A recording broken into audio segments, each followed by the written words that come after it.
Hey there, everybody. Welcome to another edition of the Mash Bill. This is a segment where I talk about a bourbon and a board game that it reminds me of, or maybe the other way around as well. This week, we are going to take a look at what some people might not consider to be bourbon. They might consider it to be a New York whiskey. Now, I've said to a lot of people that the three main things you need to be considered for bourbon is you need to be made in America, you need to be barreled in oak that's only been charred once, and then it needs to have at least minimum 51% corn. Now, by those three statements alone, you get standard bourbon. But there are some bourbon connoisseurs out there that believe there is a fourth one, and that is that it has to be made in Kentucky. Now, why is that? I'm not sure if I mentioned this in one of the previous videos. Some of the largest beds of limestone in the world are in three locations, and it's going to be no surprise to you where they are. It's Kentucky, Ireland, and Scotland. And it really, what the limestone bed does is it filters out a lot of the iron that's coming through the water, and you get more of a pure taste to the bourbon. But that doesn't mean other states in America can't make bourbon.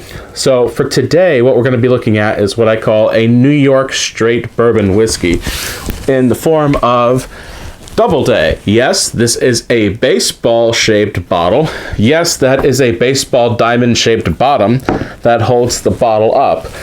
This is from Cooperstown Distillery, and like I said, it is very much a New York straight bourbon whiskey.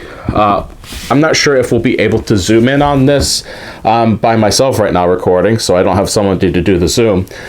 When you take a look at the liquid of the Doubleday bourbon, you'll notice that it's a little brighter.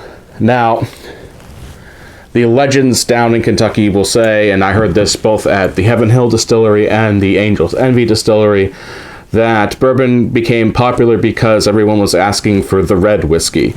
And so this one doesn't really have a red tint. This is more of a orange yellow, so not something that people would consider when thinking about bourbon. In fact, the first time I saw this at the package store, I noticed that it was a lighter color.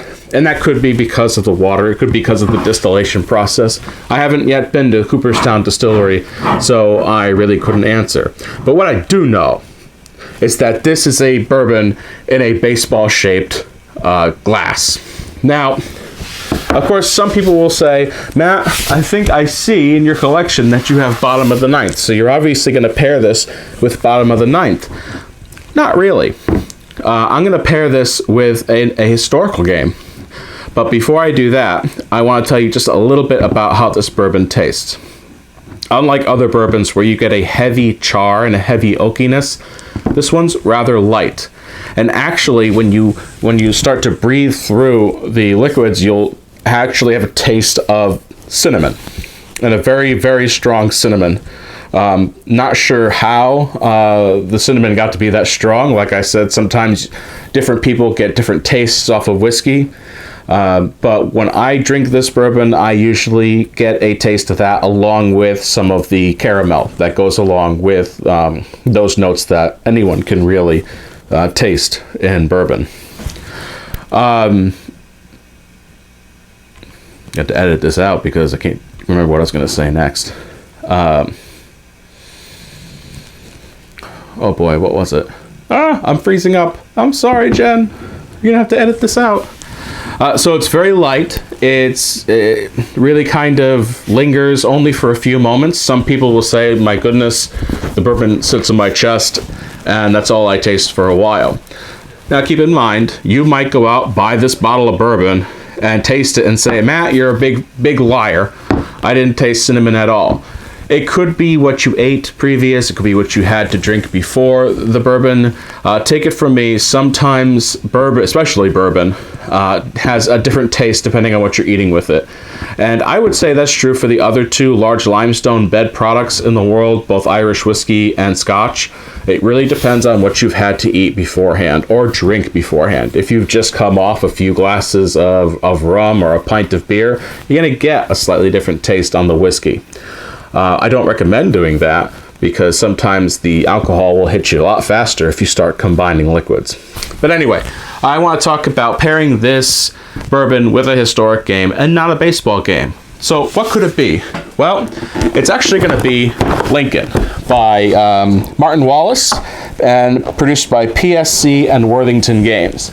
This game is really unique. It came out a few years ago and it hadn't hit my game store yet. And last year it finally came in, and it's really a game of it's a tug of war, where at the beginning it's a deck deconstructor, really. You have these actions on the cards that you can do, such as moving forces or recruiting forces, or if you're the Confederate player, having European intervention, or just kind of making sure that the trains are all set and all of that. But some of these cards, when you use them for the action, have to be discarded, and you'll never see them again. And then once you get to the end of your deck, you have a phase 2 that you shuffle into your deck. And this goes for both sides. The interesting thing with this one is that the Confederate deck is very powerful at the beginning of the game, and the Union deck is meh. And as time goes on, the Confederate deck gets weaker, and the Union deck gets more powerful. And there are many different win conditions. I believe you have to have Vicksburg and Richmond in your control as the Union player, or just kind of wait it out until the Confederates can no longer shuffle a new deck. And when that happens, it's an automatic loss, I believe, for either side. You can correct me if I'm wrong there. And for the Confederates, they can try to take on DC or gain European intervention. And that's a tracker on the side. Why would I bring this up with bourbon? Well, for those of you who don't know, Abner Doubleday, who is famously credited for creating baseball, he didn't, by the way. There's this grand old tale of Abner Doubleday sitting on the shores of a lake watching people play town ball, and he manipulated the rules and so on and so forth. Abner Doubleday did not invent baseball. If there's anything we can say, it's that he probably was the first person to write and publish a cohesive set of rules of what we know today as baseball. Why am I bringing up his name? Abner Doubleday was a general during the American Civil War. He was actually at Fort Sumter when the firing began, and as his career went on, he found himself in Corps Command at the Battle of Gettysburg in the 1st Corps, and with some backdoor dealings, he was eventually kicked out because the commander, George Meade, thought that his corps would perform better under certain circumstances. Abner Doubleday was one of the first people to speak out politically against Meade when they had the hearings about his performance, about Meade's performance at the Battle of Gettysburg. But, you know, there's this all-American style thing. Like baseball, we consider the great all-American sport. And, you know, isn't it great? They all say Doubleday played baseball with the soldiers on the night of July 1st at the Battle of Gettysburg to keep their spirits up. Well, we don't know that for sure. We don't know how much truth there is to that. But at least we're going to answer the question of, that's why I'm pairing Lincoln with the Doubleday Bourbon. If you haven't gotten a chance to play Lincoln, it's very interesting. Even if you're not into historic games or war games, I would still check it out to take a look at the mechanics.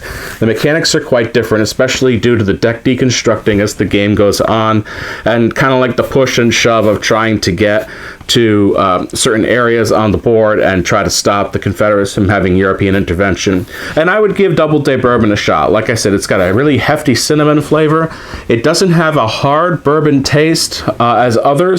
And like I said, this is a New York straight bourbon whiskey. I'm so used to saying Kentucky straight bourbon whiskey that you will probably enjoy this, and you can even drink it while you're playing Lincoln. So that's our segment for today. Join us next time for another edition of the Mash Bill, where I will be pairing another bourbon or just some spirit with a board game. I'll see you then, everybody.